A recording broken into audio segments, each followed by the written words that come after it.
mythology, religion, and national identity of Mexico, and by extension, the Chicane consciousness, feature three prominent figures. This includes La Malinche, Coatlicue, y La Virgen de Guadalupe, the Lady of Guadalupe. Malinche was viewed as the traitor, but also the mother of the Mestizo race. Coatlicue was viewed as the dark devouring mother who is pretty much relegated to her indigenous past, and Guadalupe is viewed as the purified maternal saint of Mexico and just kind of the national icon. She is perceived as the purified maternal saint. However, a body of feminist authors spread out through Mexico and the United States, they all contend that these three women are essentially the same person,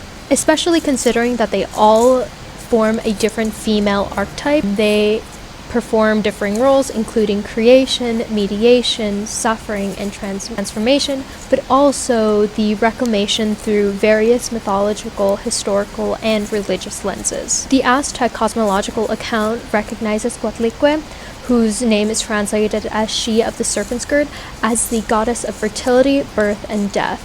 Her iconography is both fierce and disquieting because she is dressed in a serpent skirt, a skirt of serpents, and a necklace of human hands and hearts, and her decapitated neck spurts twin serpents. Contrary to being monstrous, such imagery reveals her ability to both destroy and to create, and within pre-Hispanic belief systems, she was feared and venerated, but not because she was evil, but because she was contradictory. She's both the mother and the deathbringer simultaneously, and that same duality resonates within so many Chicana women, and they've used this kind of imagery for their own art and for their own philosophy. So it's very interesting in the way that Coatlicue is viewed and represented specifically within the Chicane community. Such complicated femininity also just couldn't fit into colonial Christianity, which was, patriarchal, and it fragmented the integrity of Coatlicue by relegating her to darkness and monstrosity.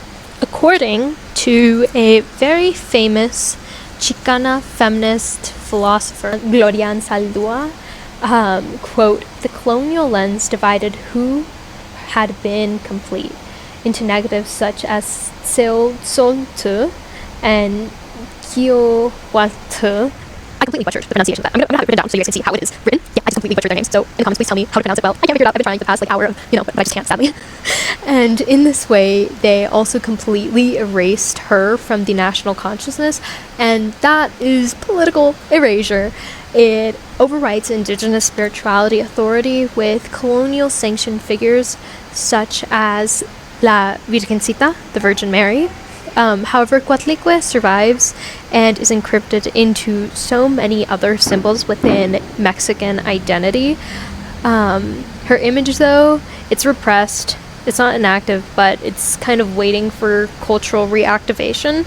And it has been reactivated, but specifically through Chicana artists. Coatlicue represents the cosmic genesis. La Malinche holds the historical moment of violent transformation with the given name Malinche. The girl had been sold off as a slave, became the translator, liaison, and the mother of her mestizo son. Her story is really thick with colonial anxiety, as she's been portrayed as the traitor of her people. She's the sexual origin of mestizaje and an embodiment of indigenous betrayal.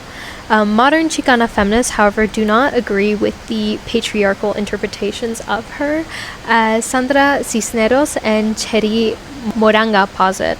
La Malinche should be regarded as a survivor navigating through inconceivable power structures, and rather than a betrayal, she's a cultural mediator who enables linguistic and civilizational changes.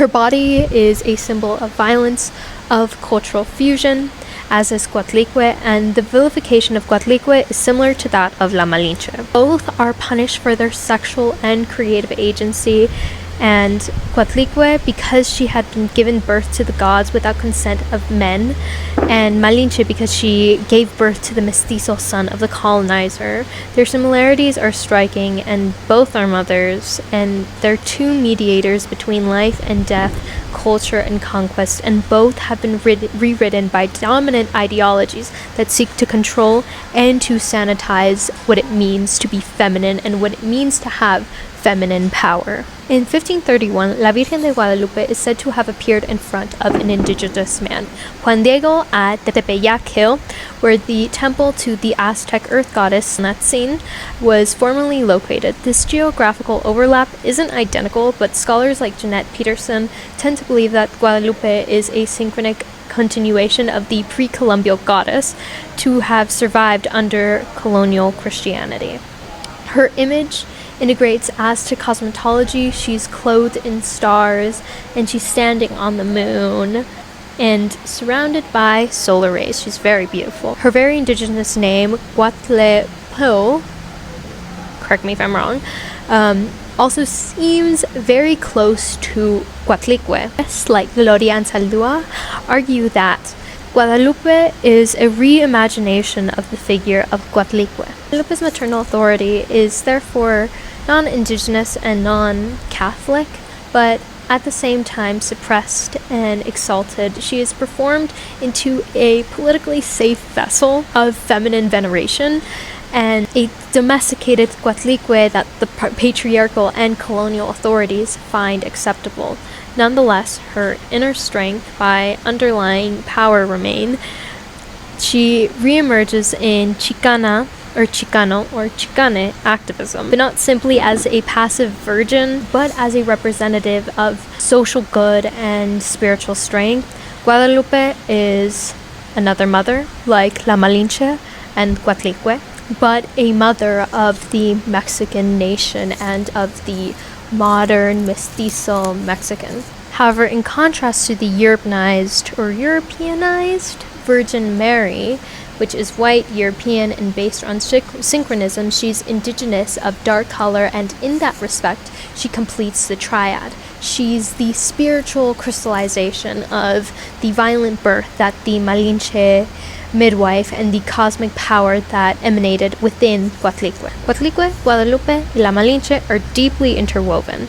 Each is the creation of a specific historical moment, mythological, colonial, and post-colonial, yet each of them represents the same symbolic functions of motherhood, mediation, transformation, and the struggle over female agency. Each of the three bears a forced deletion and rewriting as imposed by patriarchal systems. Their representations were fractured, policed, and refined, and yet their archetypal fractions as creators and guardians continue to persist. Chicana scholars have been able to point out the reclamation of these figures is not simply as a symbolic act, but most rather a political one. Reinterpretation of Coatlicue restores indigenous and spiritual authority, whereas redeeming La Malinche is a challenge to colonial misogyny.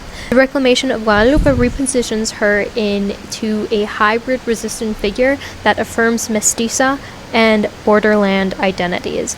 And it's this reconciliation that Gloria Anzaldúa roots her Mestiza consciousness and what it means to be Mestiza. She writes, "I am two in one body, both male and female. I am the embodiment of hieros gamos, together of opposite qualities within."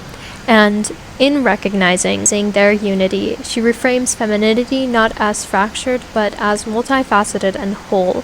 The theory that posits that there is a single divine femininity underlying La Malinche, Coatlicue, and the Virgen de Guadalupe challenges most conventional binaries and requires a decolonial reprisal of feminine identity within Mexican and Chicane consciousness. The figures are mythical, historical, but also religious, and they all perform the same roles of creation, mediation, and transformation, and across time they have continuously been vilified, rewritten, and sanitized, but also they are such powerful figures within what it means to be Mexican and what